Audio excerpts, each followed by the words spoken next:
So the first thing is B stands for body, okay? Body means this gross body that we have. M stands for mind, okay? Mind is a flow of thoughts. That's how Gurudev defines mind. So body, mind, and intellect, okay? Then the next row is perceiver, feeler, thinker. Okay, so just write these down for now. I'm going to explain everything in great detail. O is objects, emotions. E is emotions, and T is thoughts. Yes. And V stands for Vasanas. And the Om stands for consciousness, that life spark within us. Okay.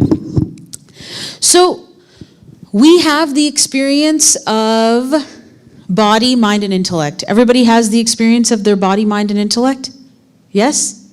I'll only know if you're with me if you're like this. If you're like this, then I'll be like, they're visiting India and France and Italy. Okay? So, have you ever eaten a sitafal? Anybody? The American kids, they don't even know what sitafal is. That was also our state when we went to Bombay. And sitafal season is like a very prominent thing there. So everyone's like, did you get sitafal? Did you eat sitafal? I'm like, what is this sitafal?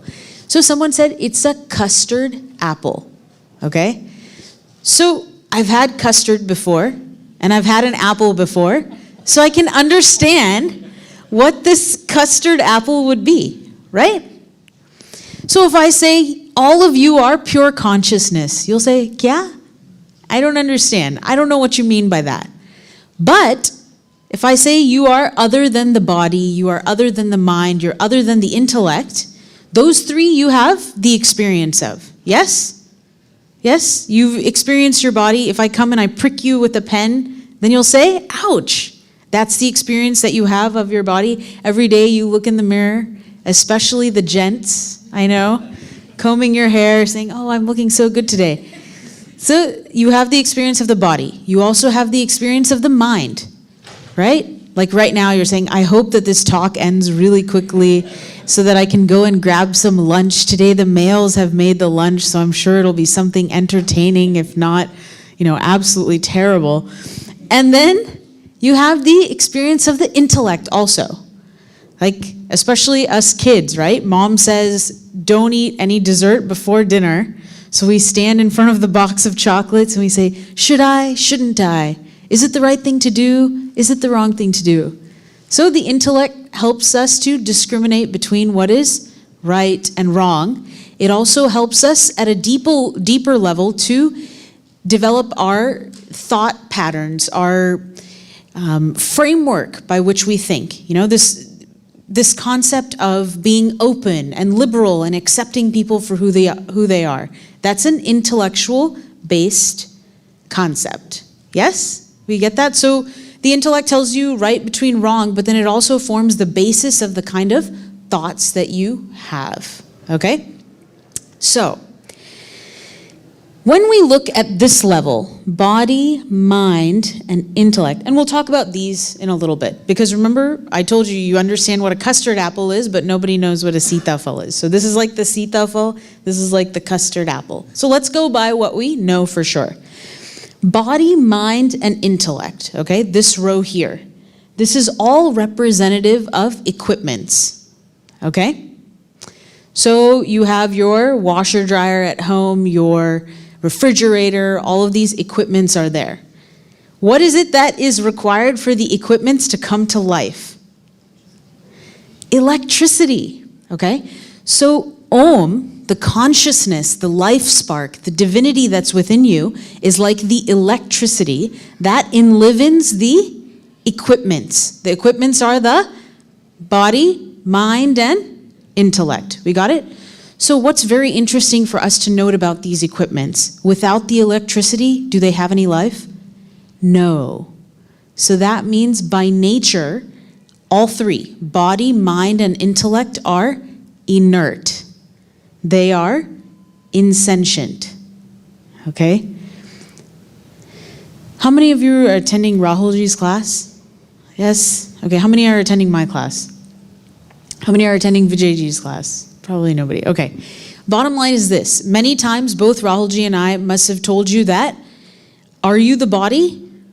No, because the body always changes. Okay? Are you the mind? No, because the mind also always changes. And what's the famous example we give? When you look at yourself in a picture at age 5, 10, and 30, you say, that's me, that's also me, that's also me.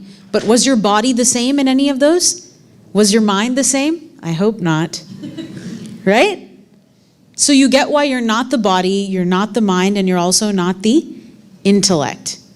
Okay? If you're none of these, then that means that you are this, right?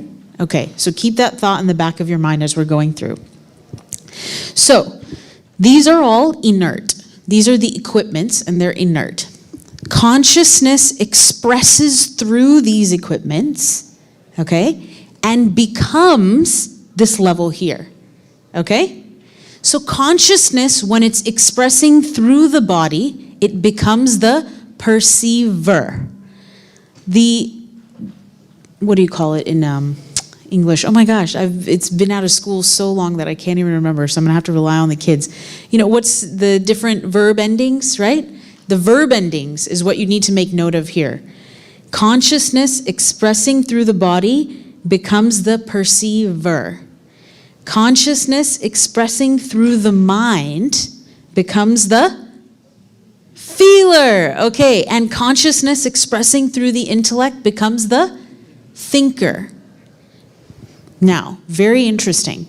I told you that you are consciousness, because consciousness is that which never changes, is always permanent, always peaceful. Satchit Ananda Swarupa, that is consciousness. That's who you are.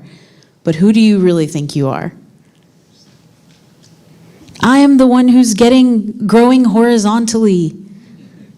I'm the one who's fat, thin. I am the one who's feeling tired today. I'm the one who has a headache. I'm the one who is so busy and therefore so tired, okay? I'm the perceiver. I'm the one who likes chocolate. I'm the one who dislikes Karela. I'm the one who likes to eat pizza. I'm the one who, etc., etc. The list goes on, okay? So I am the perceiver of the objects. I'm the one that's seeing the beautiful Murti of Lord Shiva. I'm the one that's seeing all the nice clothes in the mall. I'm the one that's spending more than my husband is allowing. Okay? So all of that is the perceiver. I'm the perceiver.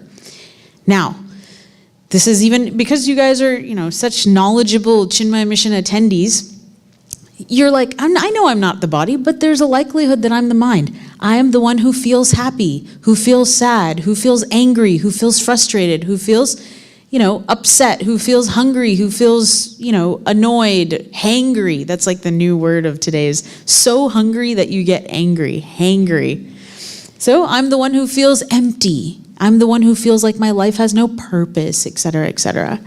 Okay? So that is who you think you are. You think you're the perceiver, feeler, and the thinker. I'm the one who has these grand ideas of how the world can change, and I'm the one who's rooted in this liberal thought and has this concept of how we can dispute what's going on in the world, and these big concepts and ideas. So you actually think that you are the perceiver, the feeler, and the thinker.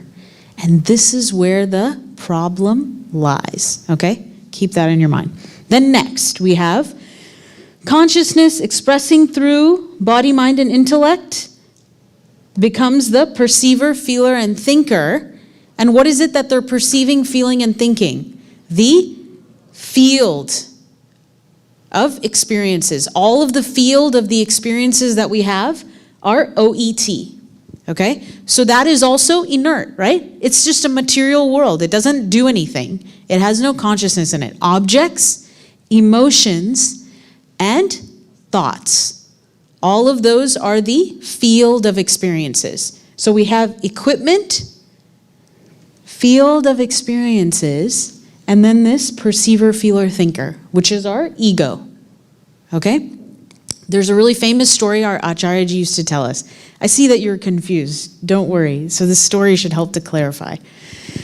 Okay, so he used to say that there'll be a wedding going on, right? And there's the groom side and the bride side. And in the groom side, this one uncle is coming, oh, I'm so happy that you're getting married. I'm from the bride side. Can I come and have lunch with everyone? So he comes and he eats, and you see, ye to itna kha raha hai, matlab bhuka aaya hoga apne ghar se. So he's eating so much, and he says he's from the bride side, so we shouldn't say anything. Hum kuch nahi keh sakte usko, right? And the same uncle goes to the bride side, and he says, oh, congratulations, so good to see you. I'm from the groom side. And then he also has a nice sumptuous meal there. And then the wedding day comes. And that uncle comes to the party. Namaste, namaste. Here, I forgot your gift, I just left it at home, so I'll get it to you later. And he walks by. And the bride looks at the groom, and she says, only your family will forget the gifts. All of my family has brought the gifts properly. And the groom says, what are you talking about? That uncle is from your side. And the bride said, no, he's from your side. And then they're arguing, your side, your side, your side, your side. And then they look, and the uncle has disappeared. Okay? Do we understand what I'm trying to say? Is when you actually focus your attention on the mind, on the ego, this perceiver, feeler, thinker who's saying, you should be angry at those people, you should be frustrated with those people, you should yell at your children, you should really be attached to this object, you should go and buy this, you should da-da-da-da. The minute you, the real you, turns your attention to those thoughts, they disappear. Yes? You understand that? Because they don't actually belong to anyone. They don't exist.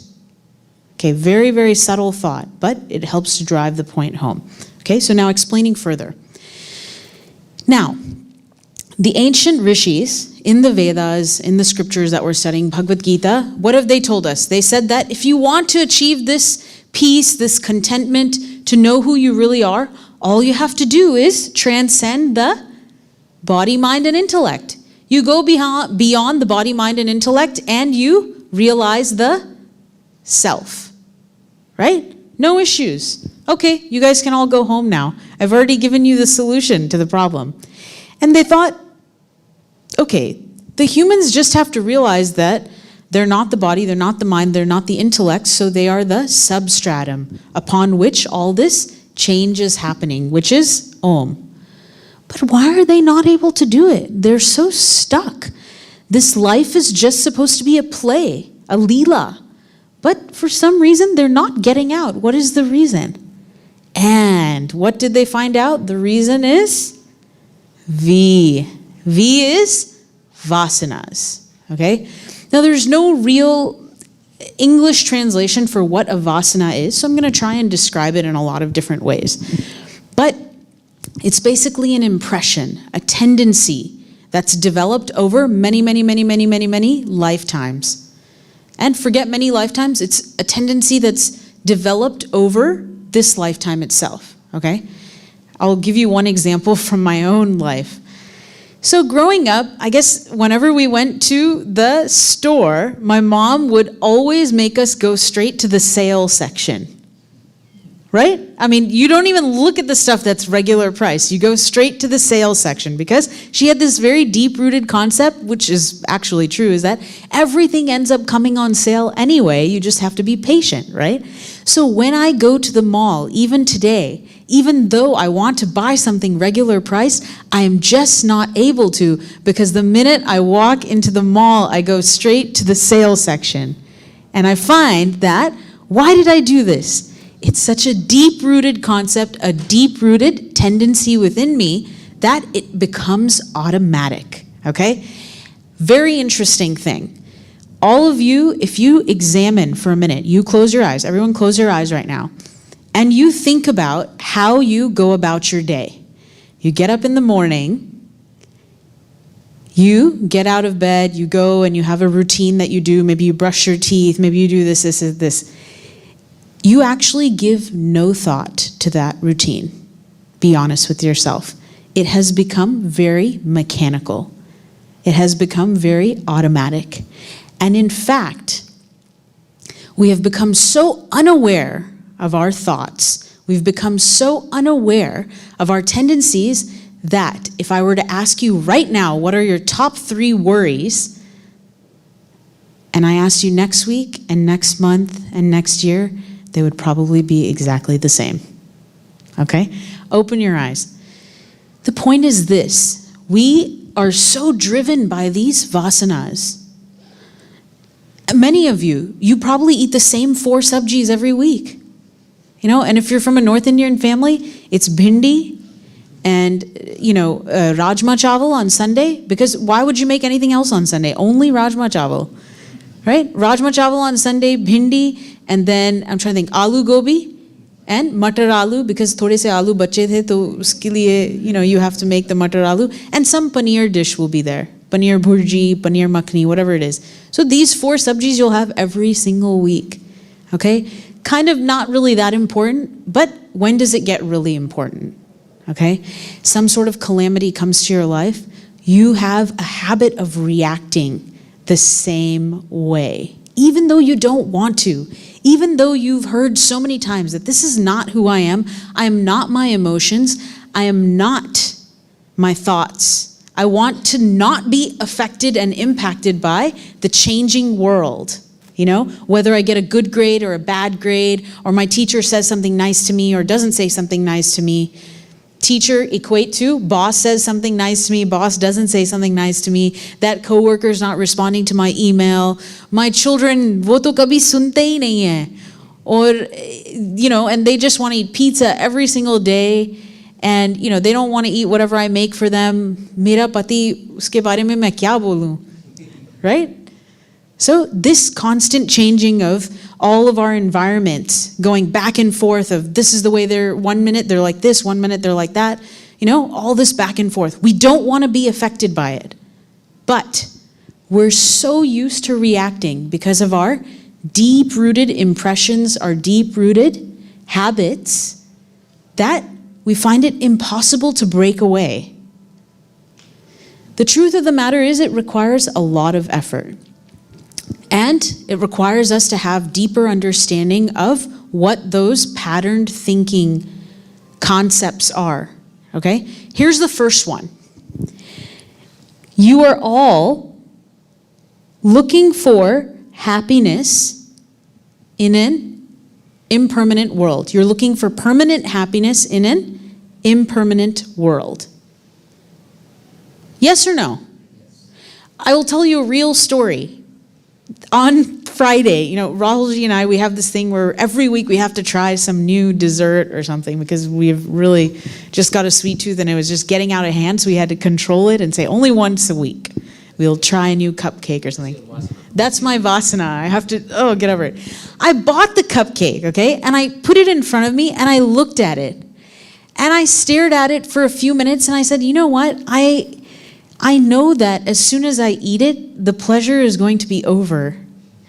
And I was just looking at it thinking, is there any way that it can become more eternal?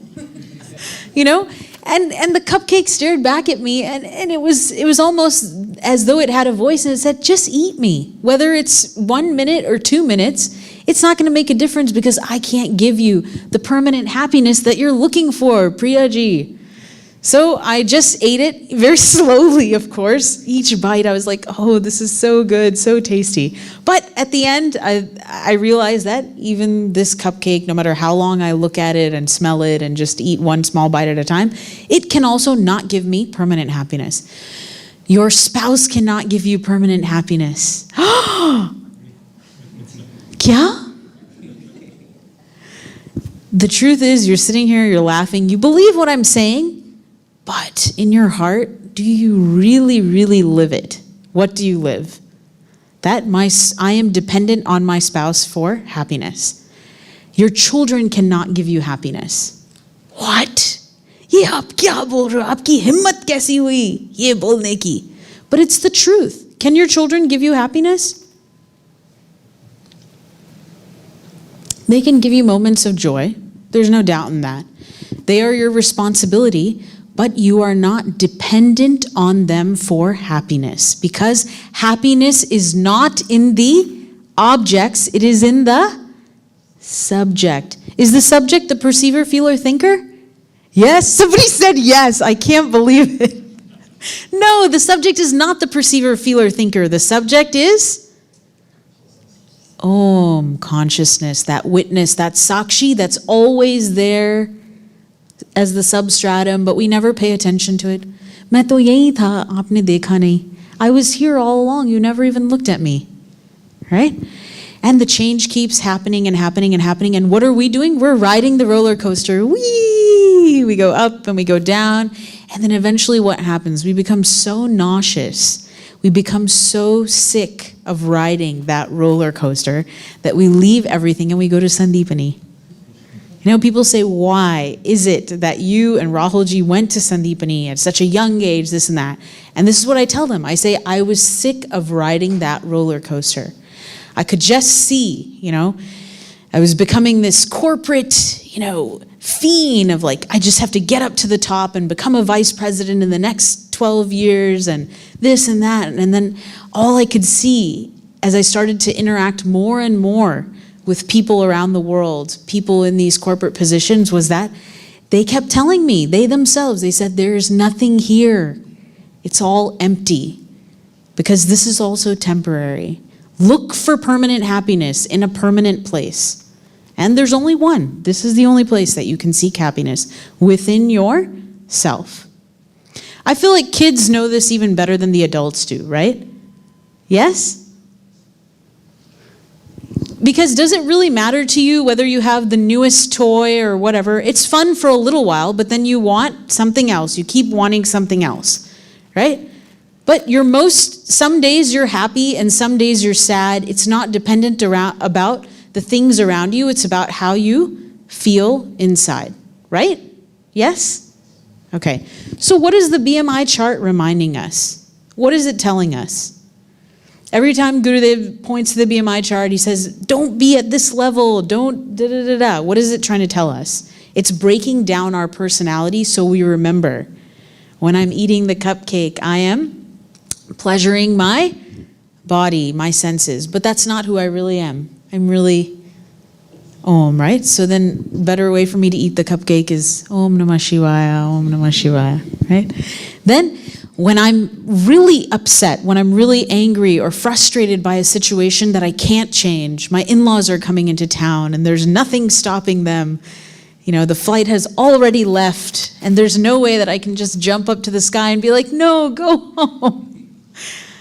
So all of these, kyunki saas bhi kabhi bahu thi. Don't worry, the in-laws feel the exact same way. They are also thinking, I hope that bahu goes away for a few weeks so that we can just enjoy this time with our son. Okay, so basically any frustration you have in your life, that is all at the mind level. Is that who you are? Are you your frustration? Are you your anger? You agree with me, but what is your real life experience? Are you these days identifying with your emotions? It's easy for us to understand we're not the body, yeah. And even to a certain degree, all of us are very tolerant of pain and, heat and cold, especially if we live here in Snowmageddon. But this level is hard. This level is really difficult. I'm not my thoughts. When I say I am happy, I am angry, I am sad, I'm frustrated, that's not who I am. You get why that's where the problem is created? Is when I think that I am those thoughts. How can I be something that changes so frequently? I'm happy 1 minute, in the morning, this is how all of the families start out. In the morning, today's a new day. And then as soon as the husband gets to work, he's like, same boss. And then as soon as the wife wakes the children up, same children, not getting ready, not tying the shoelaces, not forgetting their lunch. So now I have to drive to the school and drop off the lunch because I made the lunch. So they must eat only this lunch. In there is lemon rice and there is sambar and idli. They have to eat only this. I don't want them to eat. Although the kids are very happy. They're like, yes, forgot my lunch. Have a few dollars. I'm going to buy curly fries and a pizza. That's what used to happen to us. The worst news was on the PA system. Priya Kumar, please report to the principal's office. Your mom has your lunch. Ah, what a tragedy, right? I was so hoping I could have curly fries today. And I had this one friend, she was also Indian, and she would always look at me and be like, ha, ha, ha, mujhe bhi roti khani aur tujhe bhi, you know? So you're none of those things. You're not the ups and downs of your life. You are that pure consciousness. That's what you are, okay? Then you say, yes, yes, I know, we believe you, but how is it that we can make this happen? And that's what you learn every single week, is how to make this happen. As you think, so you become, right? The more and more you entertain the thoughts that I am not the body, I'm not the mind, I'm not the intellect, I am other than those. I am that which witnesses this entire life. I am that consciousness, I'm that divinity within. The more and more you start to believe it, the more and more you start to live it. The more and more it becomes your experience. And how do you know you're moving in the right direction? What once made you irritated and angry, maybe it'll make you irritated and angry for a shorter amount of time. And that reaction time will become shorter and shorter and shorter and shorter. It's not to say that you won't experience emotions anymore. It's not to say that if your children do something wrong, then you should not discipline them and whatnot. Let me tell you where the problem lies. It's in the morning, I told you this, this, and this. The child has said, yes, okay, fine, I'll do it properly the next time. But when you carry that emotion to the next experience, to the next experience, to the next experience, to the next experience, that's when it becomes a problem. Yes? Rahulji gave that example of the movie screen, right? Okay. We've all watched Hum Aapke Hain Kaun, right? Have we? Yes? What's the worst part of Hum Aapke Hain Kaun?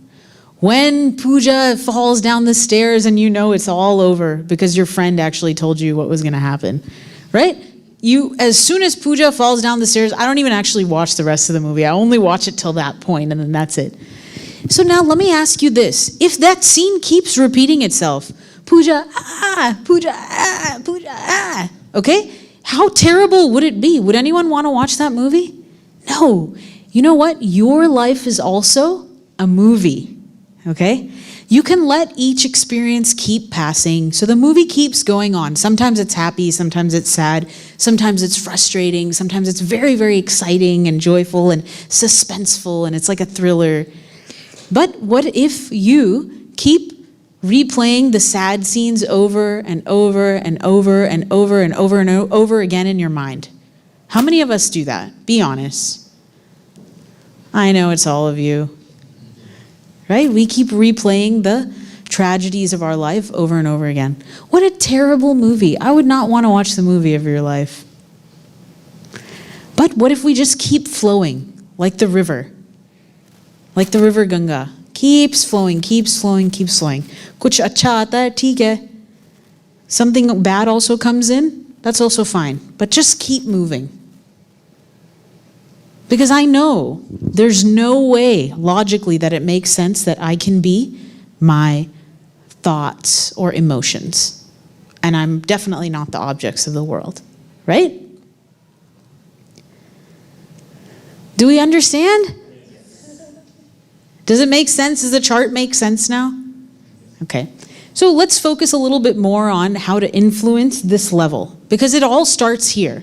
It's these vasanas that actually give you this type of body. And in some places in our Puranas, it's written that, we've lived so many different lives and stuff. And this, I think kids have probably seen these websites where it shows people that look like they're dogs. Yeah? Or like people that look like certain types of animals and things like that. Your body is based on your vasanas, the lives and the impressions that you've lived before. Even in this life, if you think about it. If I'm someone that really, really likes to eat sweets, then eventually I may develop diabetes or something like that. So my vasanas have dictated the kind of body that I have. Your vasanas also dictate the kind of mind that you have. And your vasanas dictate the intellect that you have. I never read. I don't like to read anything. No, this is not really me, but I'm just saying. I don't like to read anything. I'm not going to read anything new. I'm happy knowing whatever I know. I don't want to learn anything new. Okay? Then what happens? Your intellect stagnates that way, okay? Now, if you have a mind where your tendency is always to think, बुरा ही होगा, ये train का crash हो ही जाएगा, इस गाड़ी का crash हो ही जाएगा. Oh, I saw this one girl looked at her mom. That was very cute. I like that. Today the kids will definitely, the child is prepared very well for the exam. They're really excited. They're like, I'm going to get an A. And the mom's like, you're probably not. You're probably not going to get that A. Oh my gosh, come on, That negative thinking is so ingrained.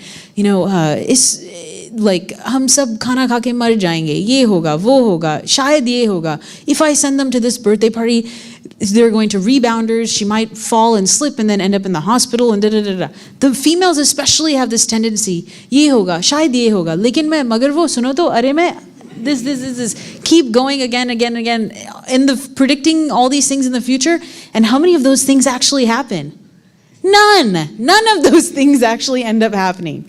This is what I ask so many people. They come to me, they say, Priya ji, we have this problem, hum chinta bahut karte hain. I'm like, the kind of chinta you do is putra chinta. And then you do pati chinta, dishwasher chinta. अगर आप भगवान की चिंता करते होते तो आप तो पहुंच ही जाते, है ना? That if you had entertained those thoughts of the Lord as much as you think about, my husband didn't wash the dishes, my wife didn't do the laundry, I need those shirts for Monday's meeting, my kids didn't do their chores, they're not doing what I want them to do, this. You do all this thinking of that stuff. If you thought of the Lord, His noble qualities, or you thought of how, so much positivity is there in the world, you thought of a higher goal that you're trying to work towards, then your mind would be elevated. It would be lifted further and further. But what are we doing? We're just caught up in this grahasti cycle. I say the biggest tornado is this grahastha ashram. Woo! We're all just whirling around in this tornado of the grahastha ashram, in which the biggest concern is, aaj raat ko khane mein kya banega? That is the number one biggest concern. And I'm also guilty of this. So Rahulji has said, you are going to make a menu at the beginning of the month and we will not change it come what may. Okay, fine. Because he's like, I honestly don't care what you make for dinner. It makes no difference to me. Make whatever you want to make. Why are you giving so much thought to this when you could be thinking of Bhagwan, or you could be thinking of what you're going to say in your lecture next week, right? And the other thing is that truly speaking, the faith is not there. When we say, God will take care of everything, God is there to take care. Why should we worry? We have this doubt in our mind. Is God really there? You look at the other people, they're praying so devoutly, and you open one eye and you're like, mujhe to lagta hi nahi hai, Bhagwan hai ki nahi? Right? This is a deep-rooted doubt that we have within us. But I tell you one thing, if you just think at the intellectual level, you think more and more, you'll come to the conclusion that actually it is not possible that there is no Bhagwan. And the vibhutis are a perfect way to look at this. You look at the sun outside and you're like, that was created by a bunch of gases? Really? Come on. All of these brilliant things that we see in the world, all of these magnificent, majestic things that we see in the world, it's so hard not to believe that there is a God there that's taking care of all of us. And hasn't it been our own direct experience in our own life that we've been through difficulties and come through them? Yes? Everybody here, for sure, has been through some difficulty and come through it and thought to themselves, how did that happen? I wouldn't have been able to come through it if it weren't for the grace of God. Us time hum Bhagwan ko yaad karte hain, jab sab kuch khatam ho jata hai. Right? When everything is all resolved, then we remember God. Yeah, it was probably God who helped me. But all I'm saying to you is remember Bhagwan more and more so that you can remember those ideals that Bhagwan stands for, and you can try and imbibe those ideals in your own life. That's the way that you burn vasanas. That's the way that you burn these tendencies. They continue to just go away, and you become a more content, tranquil person. This is what actually is the root cause of the agitations, the likes and dislikes. I like, I want. I don't like. That's what we're constantly doing, actually. We're trying to bring more and more things that we like into our life and push away things that we don't like. I have to stay at work an extra hour so then I don't have to do the dishes, which I know will make you upset, but I don't want to do the dishes. That's how much committed I am to unnecessarily working an extra hour so I don't have to come home and do the dishes. That makes everyone around you upset, and actually it makes you feel very guilty because you know that that's the only duty you have. And even that you're not fulfilling in the house. I'm talking to all of, no, I'm just kidding. So the point is this, that there's many ways that we should focus on burning these vasanas. One is through thinking of the Lord, through japa, through meditation, all of that. And through coming to satsang and engaging yourselves with other people that are interested in these higher thought processes as well, okay? Another thing, seva. Seva is a fantastic way to burn vasanas. Why is that? Because do you think of your body, mind, and intellect while you're doing seva? Or do you think of that higher altar that you're doing seva for? Whether it's Habitat for Humanity or volunteering for the musical or anything that it is that you're doing. You're thinking of the higher altar. You're not thinking of the ego level. So the whole point is to try to get away from this ego level, perceiver, feeler, thinker. The more and more I work towards a higher goal, the less I-ness I have. I, my. We're trying to reduce that, get rid of that. Okay, so seva, japa, meditation, coming to satsang, all these things help to burn vasanas. Okay, very interesting. So many things I can say all about this, and I'm not gonna, I think Rahulji went over today the waking dream and deep sleep state in Om very thoroughly, right? So the point is also that we should try and transcend all of those, and the way to do that is through burning these vasanas. So I'm not gonna go into that again in detail. But very interesting thing, they say that Devi has how many forms? 9 forms. Right? The 9 forms of Devi as they are set up, meaning the woman's lifespan, life cycle. You know, first she is a young baby girl, then she grows up to be a young girl, then a girl of pubescent age, then a girl of maritable age, and then she gives birth to a child, and then, you know, she has menopause, this. All that happens. They say that this entire life cycle prepares the woman for moksha. That's why when you read the Vedas, you see that only men are supposed to perform Agnihotra, men have to do this, men have to do that. It's because girls, they built it all in the beginning for us. They said everything that you need to do will naturally happen to you anyway. And I'll explain to you in detail how. When you give birth to a child, what happens? Is it all about you? Actually, rewind a little bit. When you get married, you are constantly thinking of your spouse. You know, what food will he like? I should keep him in consideration with anything that I do, okay? When you give birth to a child, it becomes even less about you and it becomes about your spouse and your child, right? So that I-ness and my-ness naturally is going away. And for the traditional Indian families that we had living in India so many years ago, not even so many, but 50, 60 years ago, joint families. What was a mother, the role of the female in the house, was she only taking care of that one child? No, she was responsible for each and every elder that was in the family. All of the children that were there were like her own children. So this concept of selfishness, this my-ness, I-ness, automatically diminished throughout a woman's life. Very beautiful to think of this. And that's actually when we worship the 9 forms of Devi during Navratri, this is the exact concept that we're trying to take home during those 9 days. Is that how can we diminish this I-ness, this my-ness, so that we can remember we are not the perceiver, feeler, thinker, but that pure, blissful consciousness that accepts whatever comes in its way. Yes? Okay. So now I'll open it up for questions. But before that, I have one more example. I write things down because sometimes I forget to say what I want to say.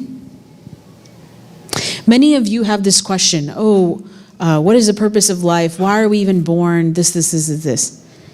Now, after everything we've heard of about the BMI chart, this actually pinpoints the exact problem. All of this was supposed to be a play. You were supposed to enjoy this, and have fun in the world, and then know that you are actually that supreme consciousness. But what happened? Because of Vasanas, we became so embedded in our tendencies, and we forgot that we were Satchidanand Swarup Brahman, and we started to think that we were the body, mind, and intellect, the perceiver, feeler, and thinker. So that's where the problem has all started, is this ignorance, this avidya. You'll hear the word avidya very often in Vedanta. This ignorance, this belief that we have that I am not the consciousness, I am actually this perceiver, feeler, thinker, this body, mind, intellect. Okay? That's one thing. Any questions? Just 2 minutes and then we'll wrap up. Yes? The problem is on the MFD fiber, which makes every problem. I feel, everything is mind and creates a problem because it's tied into the feelings and emotions. Yes, yes. So vertical is body perceives the objects, mind feels the emotions, and intellect thinks the thoughts. Yeah. The problem is, you're feeling that you're not doing the job right. Yeah. Definitely the problem is very largely at the mind level, but what I want to show you is that many people have this concept that I am the body also. So the problem is really at the perceiver, feeler, thinker level. Because these are inert. These become alive because of the consciousness, and the main way that we know that consciousness is expressing through us is because of this concept of someone's actually perceiving this entire world through the body. There's a feeler to feel those emotions and a thinker to think those thoughts. So it's not just that people only think they're the mind and the emotions that's causing the problem, but it's also the fact that they think they're the body that's causing a lot of the issues as well. And then of course the intellect that's thinking the thoughts. Anybody else?